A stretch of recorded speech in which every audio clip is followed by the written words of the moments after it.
So guys, এতিয়া মই ভাবিলোঁ এতিয়া যে মই পাপা ভিডিঅ'টো দিলোঁ তো মই ভাবিলোঁ যে আপোনালোককো দেখাই দিওঁ মানে চুলিত মানে নেচাৰেল কি বস্তু লগালে ভাল আপোনালোকে জানেই চাগে বাট মানে আমাৰ পাপাই মানে খুব লগায় চ' মই ভাবিলোঁ কি আছে তাত দেখাই দিওঁ বুলি এইখিনি গাইজ ইয়াৰ গুণবোৰ জানি আপোনালোকে ইয়াত যি আছে কিন্তু ইয়াত মই আছে কি সেইটো কৈ দিছোঁ জেতুকা আমলখি আৰু ঘৰতে এল'ভেৰা বহুত আছে সেইকাৰণে তাৰে এল'ভেৰা লগতে নৰসিংহ এইপিনে নয়নতৰা পাত এইপিনে আছে আকৌ আমাৰ ভিংগৰাজ পাত ফুল আৰু এয়া আমাৰ জবা ফুলৰ আগ আৰু ফুল লগতে এইখিনি গুণ জানি এইখিনি ধুনীয়াকৈ পাপাই ধুই তাৰপিছত কি কৰে পিচি লয় পিচি পিনি গা ধোৱা বা চুলি ধোৱা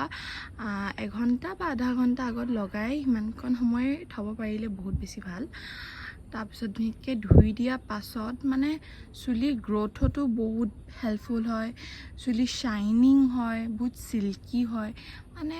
চুলিখিনি বহুত ধুনীয়া হৈ যায় মানে চ' আপোনালোকেও লগাব এই গোটেইকেইটা বস্তুৱে লাগে বুলি যে কোনো কথা নাই কিন্তু ইয়াৰ দুটামান বস্তু যদি আপোনালোকৰ ওচৰে পাছে যদি আছে আজিকালি থাকেই চবৰ ওচৰতে থাকেই যদি আছে এনেকৈ লগাই মেলি ট্ৰাই কৰি চাব বহুত মজা হয়